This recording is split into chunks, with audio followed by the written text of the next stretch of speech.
अज्ञानतिमिरान्धस्य ज्ञानाञ्जनशलाकया चक्षुरुन्मीलितं येन तस्मै श्रीगुरुवे नमः।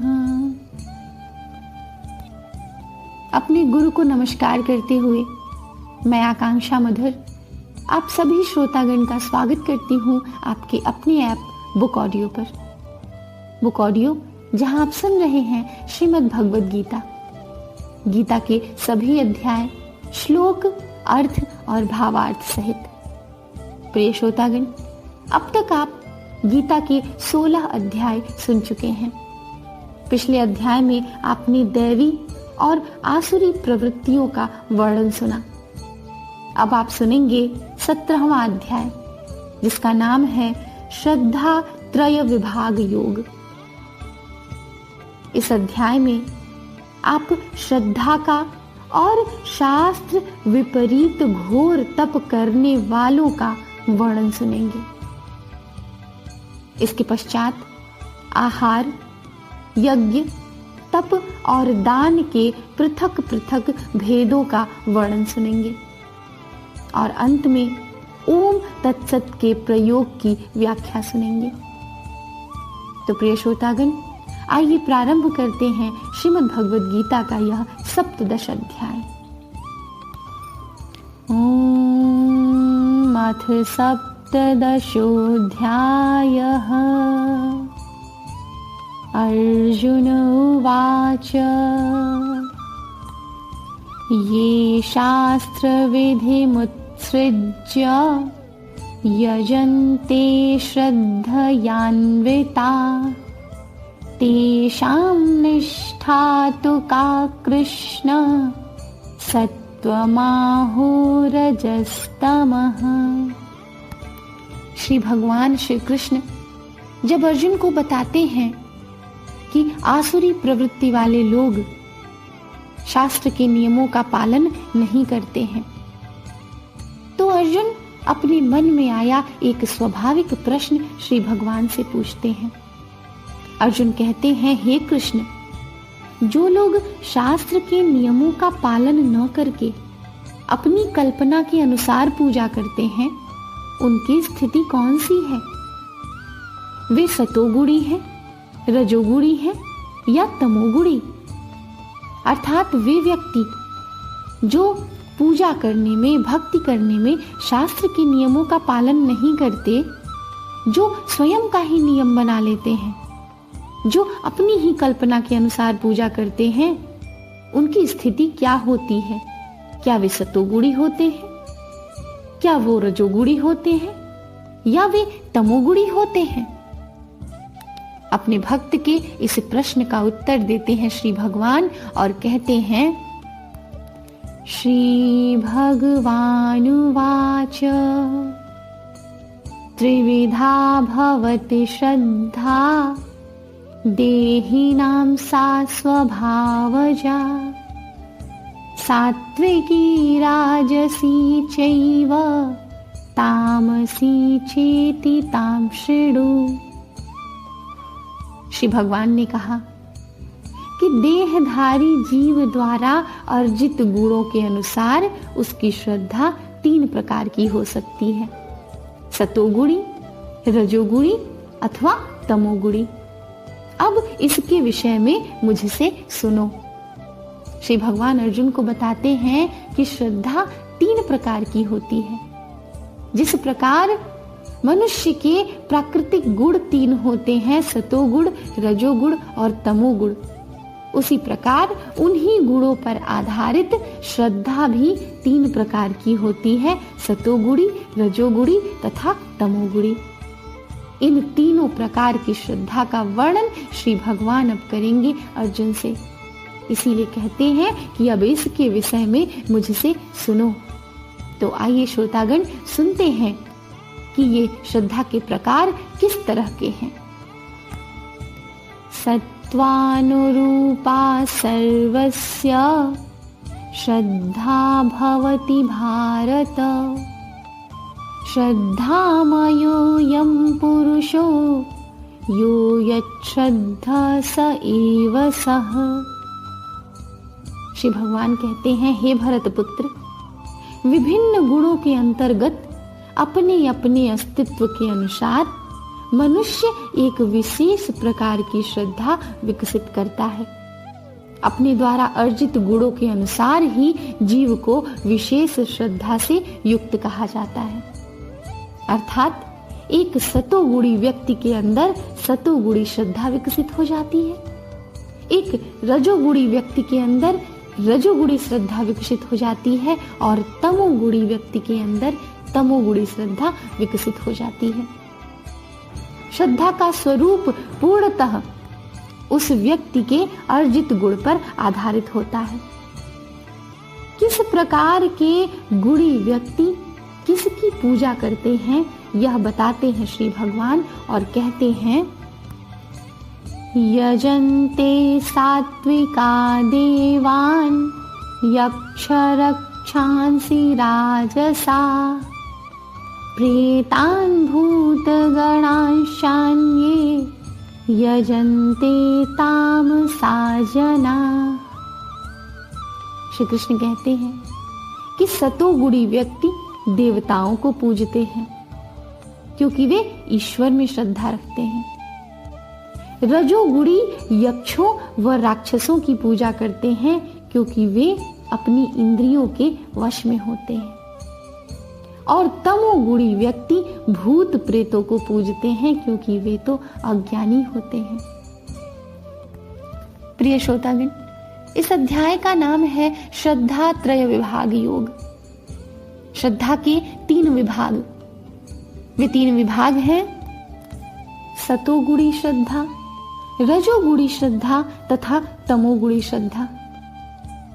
सतोगुणी वह जो ईश्वर में श्रद्धा रखते हैं, देवताओं की पूजा करते हैं। रजोगुणी वह जो यक्षों और राक्षसों में श्रद्धा रखते हैं, उनकी पूजा करते हैं। तमोगुणी वह जो भूत प्रेतों में श्रद्धा रखते हैं और उनकी पूजा करते हैं। इसमें से असुर कौन कहलाते हैं यह बताते हैं श्री भगवान अगले श्लोकों में।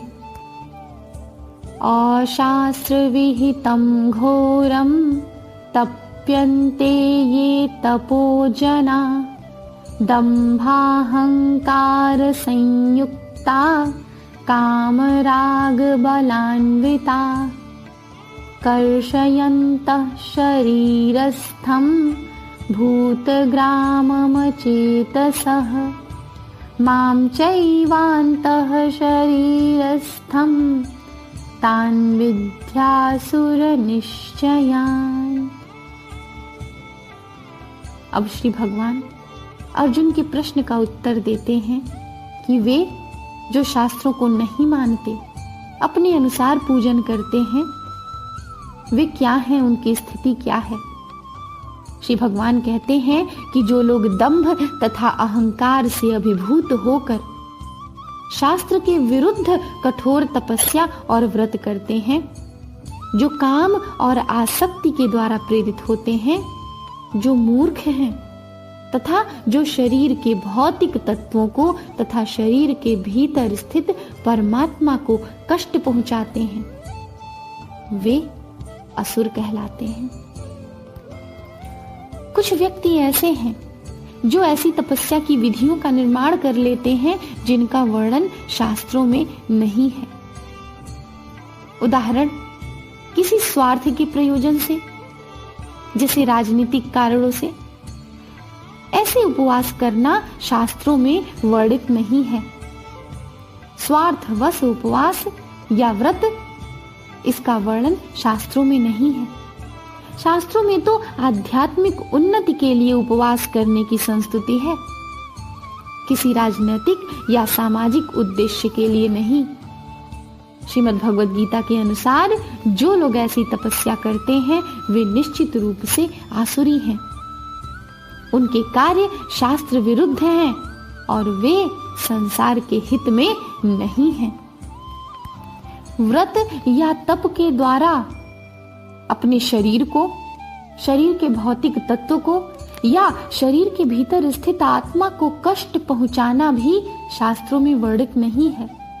जो कोई व्रत या तपस्या के रूप में अपने शरीर को, आत्मा को या किसी भी भौतिक तत्व को कष्ट पहुंचाते हैं, वे आसुरी हैं। उनका व्रत, उनकी तपस्या स्वार्थवश है और वह शास्त्रों के अनुसार कदाचित नहीं है। ऐसे व्रत नहीं करने चाहिए।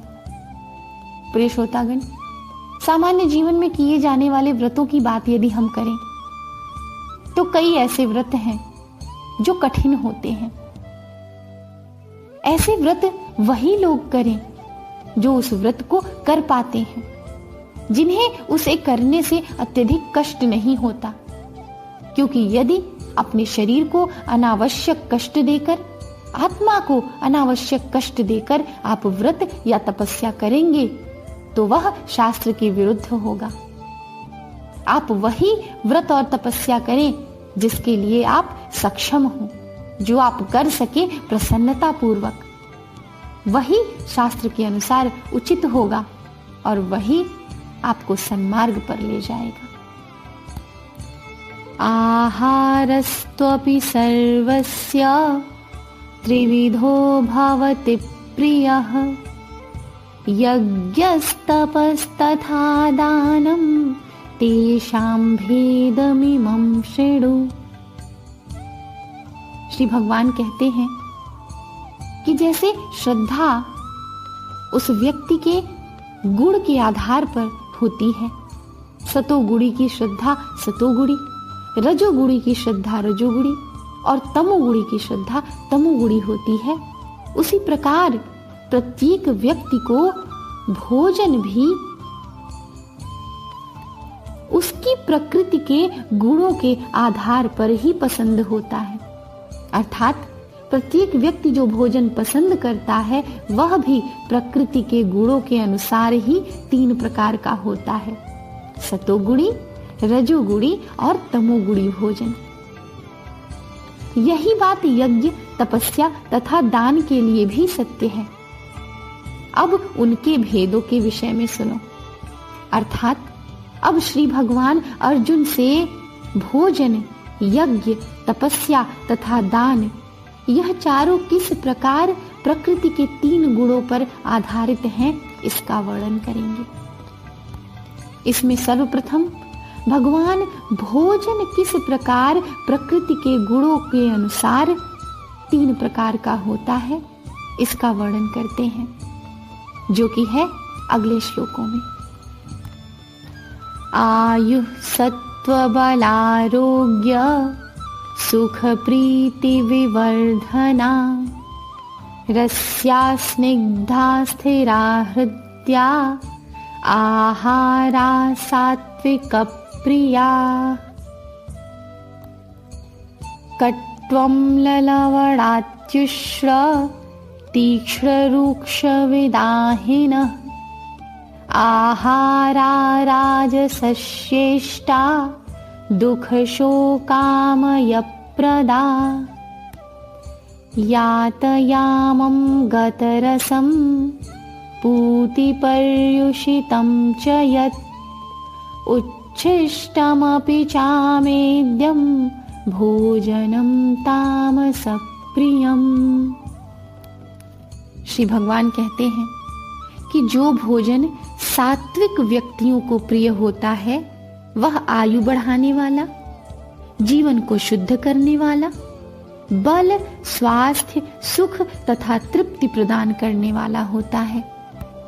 ऐसा भोजन रसमय, स्निग्ध, स्वास्थ्यप्रद तथा हृदय को भाने वाला होता है। यह भोजन अवश्य ही सामान्य सादा भोजन होता है। वह भोजन जो सदैव से ऋषियों, मुनियों, तपस्वियों का भोजन रहा है। वह भोजन जो प्रेम से पकाया जाता है, प्रेम पूर्वक खाया जाता है।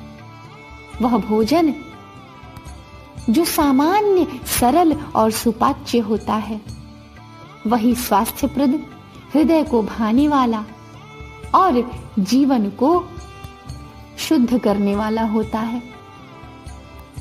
जैसे दूध के व्यंजन, चीनी, चावल, गेहूं, फल तथा सब्जियां। ये भोजन विद्वान पुरुषों का, सतोगुणी व्यक्तियों का भोजन होता है। ये उन्हें अत्यंत प्रिय होता है और यही उनका बल, बुद्धि और मानसिक स्वास्थ्य का पोषक होता है। अत्यधिक तिक्त, खट्टे, नमकीन, गरम, चटपटे, शुष्क तथा जलन उत्पन्न करने वाले भोजन रजोगुणी व्यक्तियों को प्रिय होते हैं। अर्थात वह व्यक्ति जो रजोगुणी है वह अत्यधिक गर्म, अत्यधिक लावणीय, चटपटा, शुष्क तथा आमाशय में जलन उत्पन्न करने वाले भोजन करना पसंद करेगा। ऐसे भोजन दुख, शोक तथा रोग उत्पन्न करने वाले हैं, क्योंकि ये भोजन आमाशय को हानि पहुंचाते हैं।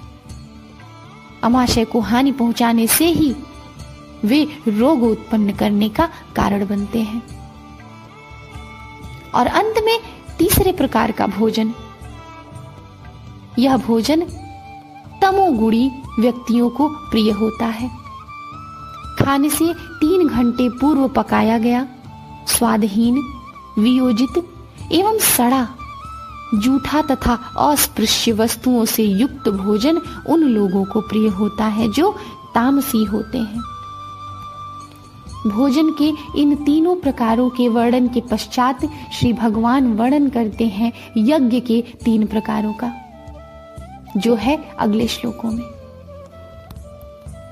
अफलाकांक्षिभिर्यज्ञो विधिदिष्टो युज्यते यष्टव्यमेवेति मनः समाधाय स सात्विकः अभिसन्धाय तु फलं दम्भार्थमपि चैव यत् युज्यते भरतश्रेष्ठ तं यज्ञं विद्धि राजसम् विधिहीनमशिष्टान्नं मन्त्रहीनमदक्षिणम् श्रद्धाविरहितं यज्ञं तामसं परिचक्षते।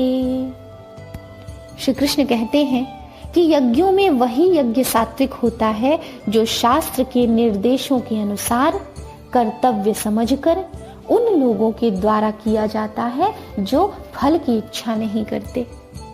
अर्थात सात्विक यज्ञ वही व्यक्ति कर सकता है जो सतोगुणी हो, जिसका अपनी इंद्रियों पर वश हो, जो फल की इच्छा ना करे, जो फल में आसक्त ना हो, जो शास्त्रों के अनुसार कर्तव्य को समझकर कर्तव्यों का पालन करते हुए यज्ञ करता है, उसी का यज्ञ सात्विक होता है।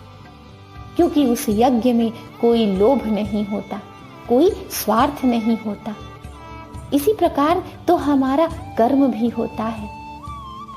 यदि हम कोई भी कर्म अपने स्वार्थवश करते हैं, यदि हम किसी की सेवा अपने स्वार्थवश करते हैं, यदि हम दूसरों की मदद अपनी सिद्धि के लिए करते हैं, अपनी प्रसिद्धि के लिए करते हैं, तो वह सेवा नहीं है, वह मदद नहीं है। क्योंकि वास्तव में सेवा तो वह है जिसमें स्वार्थ न हो, जिसमें आसक्ति न हो। इसी प्रकार सात्विक यज्ञ वही है जिसमें यज्ञ के फल में आसक्ति न हो, स्वार्थ न हो, जो कर्तव्यों का पालन करते हुए संसार के हित के लिए किया जाए। श्री भगवान आगे कहते हैं कि हे भरत श्रेष्ठ, जो यज्ञ किसी भौतिक लाभ के लिए या गर्ववश किया जाता है उसे तुम राजसी जानो। अर्थात वह यज्ञ जो अपने लाभ के लिए, अपने स्वार्थ के लिए किया जाए या फिर अपनी शक्ति, अपने बल, अपने धन के प्रदर्शन के लिए किया जाए, वह यज्ञ राजसी यज्ञ होता है। वह यज्ञ करने वाला व्यक्ति रजोगुणी होता है। और जो यज्ञ शास्त्र के निर्देशों की अवहेलना करके, प्रसाद वितरण किए बिना, वैदिक मंत्रों का उच्चारण किए बिना पुरोहितों को दक्षिणा दिए बिना तथा श्रद्धा के बिना संपन्न किया जाता है वह तामसी माना जाता है। और इस प्रकार का यज्ञ करने वाला व्यक्ति तमोगुणी होता है। और तमोगुण में श्रद्धा तो वास्तव में अश्रद्धा है। वे वास्तव में किसी की भी पूजा नहीं करते। वे यदि यज्ञ भी करते हैं तो धन अर्जित करने के लिए करते हैं, और वे यज्ञ भी शास्त्रों के नियमों की अवहेलना करके, बिना प्रसाद वितरण किए, बिना वैदिक मंत्रों का उच्चारण किए, बिना दक्षिणा दिए यज्ञ संपन्न करते हैं। ऐसा यज्ञ तामसी यज्ञ होता है और यह निकृष्ट प्रकार का यज्ञ होता है। ऐसे यज्ञ से संसार का या मानव समाज का कोई कल्याण नहीं होता। यज्ञ के इस वर्णन के पश्चात श्री भगवान अर्जुन से तपस्या का वर्णन करते हैं। सात्विक, राजसी और तामसी तपस्या के अतिरिक्त तपस्या 3 रूपों में भी की जाती है। तपस्या के ये 3 रूप हैं: शारीरिक तपस्या, वाणी की तपस्या और मन की तपस्या। ये तपस्याएं किस प्रकार की होती हैं, इनका स्वरूप क्या है, यह बताते हैं श्री कृष्ण अगले श्लोकों में। देव द्विज गुरु प्राज्ञ पूजनम शौच मार्जवम ब्रह्मचर्यमहिंसा च शारीरम तप उच्यते।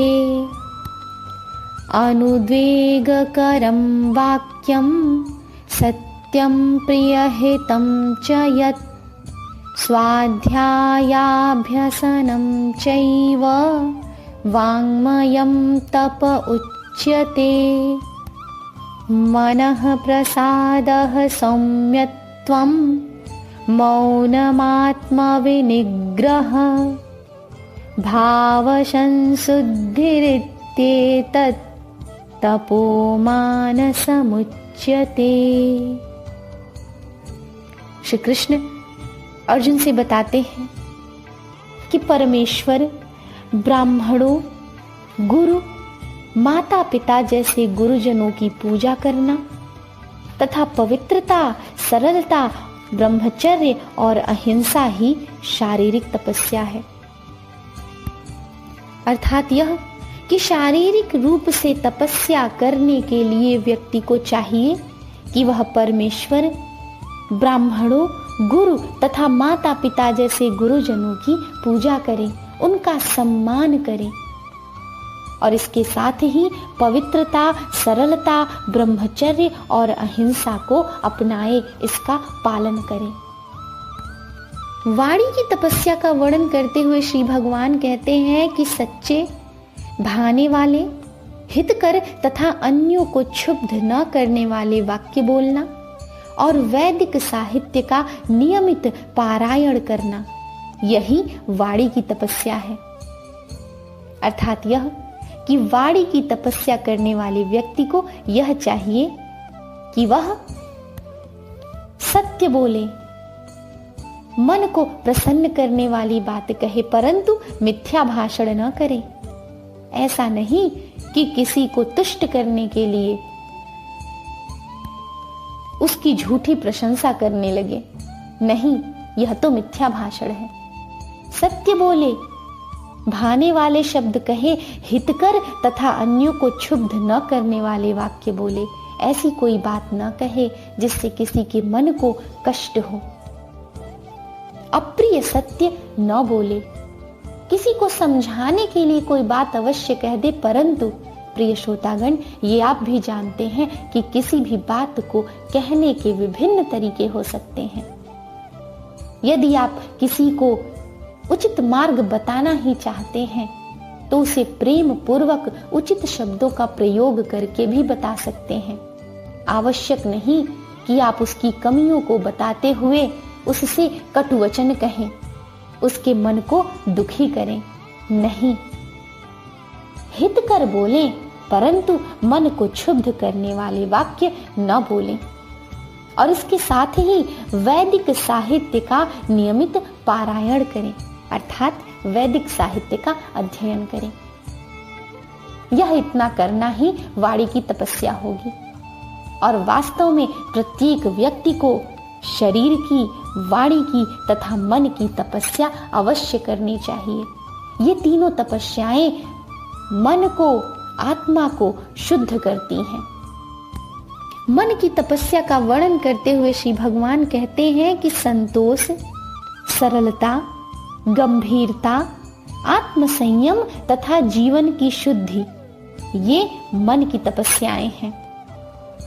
अर्थात मन का तपस्वी वह है जिसके मन में संतोष है, जो सरल है, जो गंभीर है, जो आत्म संयमी है तथा जिसका जीवन शुद्ध है, जिसके मन में अनावश्यक अशुद्ध विचार नहीं आते हैं।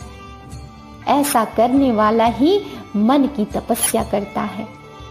और प्रिय श्रोतागण, हमें चाहिए कि हम अपने जीवन में शारीरिक, मानसिक और वाणी की तपस्या का अनुपालन करें, क्योंकि इससे हमें ही लाभ प्राप्त होगा, हमारी ही आत्मा को शांति प्राप्त होगी और अवश्य ही हमें वह सुख प्राप्त होगा जिसे परम सुख कहा जाता है। तपस्या के इन 3 भेदों को बताने के पश्चात श्री भगवान अर्जुन से वर्णन करते हैं तपस्या के 3 प्रकारों, सात्विक, राजसी और तामसी का। यह वर्णन हम सुनेंगे अगले श्लोकों में। श्रद्धया परया तप्तं तपस्तत्त्रिविधं नरै अफलाकांक्षिभिर्युक्तै सात्विकं परिचक्षते। श्री कृष्ण कहते हैं कि भौतिक लाभ की इच्छा न करने वाले तथा केवल परमेश्वर में प्रवृत्त मनुष्यों द्वारा दिव्य श्रद्धा से संपन्न यह 3 प्रकार की तपस्या सात्विक तपस्या कहलाती है। 3 प्रकार की अर्थात शारीरिक, मानसिक और वाणी की तपस्या। तो प्रिय श्रोतागण, सात्विक तपस्या वह है जब मनुष्य भौतिक लाभ की इच्छा न करते हुए केवल परमेश्वर में श्रद्धा रखकर शरीर की तपस्या, वाणी की तपस्या और मन की तपस्या का पालन करे। और इस प्रकार से ही वह सात्विक तपस्या के माध्यम से परम ब्रह्म को, परमात्मा को प्राप्त कर सकता है। इसके पश्चात श्री भगवान बताते हैं कि राजसी तपस्या क्या होती है। यह इस प्रकार है। सत्कारमान पूजार्थं तपोदम्भेन चैव यत् क्रियते तदिह प्रोक्तं राजसं चलमध्रुवम्। श्री कृष्ण कहते हैं कि जो तपस्या दंभ पूर्वक, अभिमान पूर्वक तथा सम्मान, सत्कार एवं पूजा कराने के लिए संपन्न की जाती है, वह राजसी अर्थात रजोगुणी कहलाती है। यह न तो स्थायी होती है और न ही शाश्वत। अर्थात रजोगुणी तपस्या जो होती है, राजसी तपस्या जो होती है, वह तो स्वार्थ पूरक होती है। वह सम्मान, सत्कार और पूजा की प्राप्ति के लिए संपन्न की जाती है। और इस प्रकार की तपस्या स्थायी नहीं होती, वह शाश्वत नहीं होती, यह पूर्णतः निरर्थक होती है। प्रिय श्रोतागण, कभी कभी कुछ लोग तपस्या इसलिए करते हैं कि लोग आकर्षित हों तथा उन्हें उनसे सत्कार, सम्मान तथा पूजा मिल सके। रजोगुणी लोग अपने अधीनस्थों से पूजा करवाते हैं और उनसे चरण धुलवाकर धन चढ़वाते हैं। तपस्या करने के बहाने ऐसे कृत्रिम आयोजन राजसी माने जाते हैं। इनके फल क्षणिक होते हैं, इनके फल कुछ समय तक रहते हैं, वे स्थायी नहीं होते हैं। इसके पश्चात तामसी तपस्या क्या होती है, यह बताते हैं श्री कृष्ण अगले श्लोक में। मूढग्राहेणात्मनो यत्पीडया क्रियते तपः परस्योत्सादनार्थं वा तत्तामसमुदाहृतम्। श्री भगवान कहते हैं कि मूर्खतावश आत्म उत्पीड़न के लिए अर्थात स्वयं को कष्ट पहुंचाने के लिए या अन्यों को विनष्ट करने या हानि पहुंचाने के लिए जो तपस्या की जाती है वह तामसी होती है, वह तामसी तपस्या कहलाती है। प्रिय श्रोतागण, मूर्खतापूर्ण तपस्या के ऐसे अनेक उदाहरण मिलते हैं। जैसे कि हिरण्यकश्यप जो कि असुर था, उसने अमर बनने तथा देवताओं का वध करने के लिए कठिन तप किया। उसने ब्रह्मा से ऐसी ही वस्तुएं मांगी थी जिससे उसकी कभी मृत्यु न हो और वह देवताओं का वध कर सके, लेकिन अंत में वह परमेश्वर भगवान द्वारा मारा गया। किसी भी असंभव वस्तु के लिए तपस्या करना निश्चय ही तामसी तपस्या है। स्वयं को, अपनी आत्मा को कष्ट देने के लिए या अन्यों को भी कष्ट देने या उन्हें हानि पहुंचाने के लिए जो तपस्या की जाती है वह तामसी है, वह निकृष्ट तपस्या है। तपस्या के इस वर्णन के पश्चात श्री भगवान अर्जुन से वर्णन करते हैं दान के स्वरूप का। जिस प्रकार भोजन, यज्ञ और तपस्या सात्विक, राजसी और तामसी गुणों के आधार पर 3 प्रकार के होते हैं, उसी तरह से दान भी 3 प्रकार का होता है, सात्विक, राजसी और तामसी। यह किस प्रकार से विभाजित है इसका वर्णन करते हैं श्री भगवान अगले श्लोकों में। दातव्यमिति यद्दानं दीयतेनुपकारिणे देशे काले च पात्रे च तद्दानं सात्विकं स्मृतम्। श्री भगवान कहते हैं कि जो दान कर्तव्य समझकर किसी प्रत्युपकार की आशा के बिना समुचित काल तथा स्थान में और योग्य व्यक्ति को दिया जाता है वह सात्विक माना जाता है। अर्थात यह कि जो दान अपना कर्तव्य समझकर दिया जाता है, दयावश दिया जाता है, आवश्यकतावश दिया जाता है, जो दान देने के बाद यह आशा नहीं करता व्यक्ति कि मुझे उससे वापस में भी कुछ प्राप्त हो, जो दान उचित समय पर, उचित स्थान पर और योग्य व्यक्ति को दिया जाए। प्रिय श्रोतागण, वर्तमान समय में हम ऐसा देखते हैं कि यह सामान्य सी बात हो गई है कि वे लोग जो कोई कार्य कर सकते हैं, जो जीविकोपार्जन कर सकते हैं, वे विभिन्न प्रकार से स्वरूप धारण कर भिक्षाटन करते हैं। उसमें जो वास्तव में भिक्षा के योग्य होते हैं वो कहाँ पहचान आ पाते हैं। परंतु वास्तव में बुद्धिमान वही है जो समझ ले कि कौन दान देने के योग्य है और कौन दान देने के योग्य नहीं है, और इसके पश्चात योगी अपनी बुद्धि का प्रयोग करते हुए केवल योग्य व्यक्ति को ही दान दे तो वही दान सात्विक माना जाता है। अन्यथा ही किसी को भी दिया जाने वाला दान सात्विक नहीं होता। वैदिक साहित्य में भी अविचारपूर्ण दान की संस्तुति नहीं है, अर्थात कभी भी बिना विचार किए, बिना समझे दान नहीं देना चाहिए, क्योंकि वास्तव में दान वही सफल है जो योग्य व्यक्ति को दिया जाए, उचित समय पर दिया जाए, उचित स्थान पर दिया जाए, अपना कर्तव्य समझकर किसी भी प्रकार के प्रत्युपकार की आशा के बिना दिया जाए।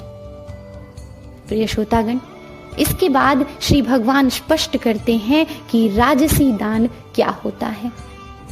यह वर्णन है अगले श्लोक में। यत्तु प्रत्युपकारार्थं फलमुद्दिश्य वा पुनः दीयते च परिक्लिष्टं तद्दानं राजसंस्मृतम्। श्री भगवान कहते हैं कि जो दान प्रत्युपकार की भावना से या कर्म फल की इच्छा से या अनिच्छा पूर्वक दिया जाता है वह रजोगुणी अर्थात राजस दान कहलाता है। कुछ लोग स्वर्ग की प्राप्ति की इच्छा से दान देते हैं, कुछ लोग पश्चाताप स्वरूप दान देते हैं और कुछ लोग दबाव में आकर भी दान देते हैं। ऐसे दान रजोगुण में दिए हुए दान माने जाते हैं। ऐसे दान वैदिक शास्त्रों के अनुसार भी उचित नहीं है। वैदिक शास्त्रों में केवल सात्विक दान की संस्तुति की गई है। इसलिए प्रिय श्रोतागण, जब भी हम दान दें तो कभी भी स्वार्थवश दान न करें, कुछ भी पाने की इच्छा से दान न करें और अनिच्छा पूर्वक दान तो कदापि न करें। दान न करें वह ठीक है, परंतु दबाव में आकर या अनिच्छा पूर्वक दान न करें, वह बिल्कुल ही अनावश्यक दान होता है। इसके पश्चात आइए सुनते हैं कि तामसी दान क्या होता है। अदेश काले यद्दान मपात्रेभ्यश्च दीयते असत्कृतमवज्ञातं तत्तामसमुदाहृतम्। श्री कृष्ण कहते हैं कि जो दान किसी अपवित्र स्थान में, अनुचित समय में, किसी अयोग्य व्यक्ति को या बिना समुचित ध्यान तथा आदर से दिया जाता है वह तामसी कहलाता है। उदाहरण के लिए मद्यपान के लिए दिया हुआ दान तामसी दान है। पापी पुरुष को प्रोत्साहित करने के लिए दिया हुआ दान तामसी दान है। और इसी प्रकार बिना सम्मान, बिना ध्यान दिए किसी उपयुक्त व्यक्ति को दिया गया दान भी तामसी दान ही है। अर्थात किसी उपयुक्त व्यक्ति को भी जिसे दान देना चाहिए उसे भी यदि हम बिना सम्मान दिए दान देते हैं तो वह दान भी तामसी ही है। इसलिए यदि किसी को दान दे तो पहले देखें कि वह उस दान के योग्य है अथवा नहीं। यदि वह योग्य है तो उचित समय पर, उचित प्रकार से, सम्मान पूर्वक और इच्छा पूर्वक मन से उसे दान दे, क्योंकि अनिच्छा पूर्वक दान तो राजसी हो जाता है और सम्मान पूर्वक न दिया हुआ दान भी तामसी हो जाता है। दान के तीनों प्रकारों की इस व्याख्या के पश्चात श्री भगवान अर्जुन से ओम तत् सत की व्याख्या करते हैं। यह व्याख्या इस प्रकार है। ओम तत्सदिति निर्देशो ब्रह्मणस्त्रिविधः स्मृतः ब्राह्मणास्तेन वेदाश्च यज्ञाश्च विहिताः पुरा। श्री कृष्ण अर्जुन से बताते हैं कि सृष्टि के आदिकाल से अर्थात सृष्टि के प्रारंभ से ही ओम तत् सत ये तीन शब्द परब्रह्म को सूचित करने के लिए प्रयुक्त किए जाते रहे हैं। अर्थात ये तीनों शब्द परम शुद्ध शब्द हैं। ये तीनों सांकेतिक अभिव्यक्तियां ब्राह्मणों द्वारा वैदिक मंत्रों का उच्चारण करते समय तथा ब्रह्म को संतुष्ट करने के लिए यज्ञों के समय प्रयुक्त होती थी।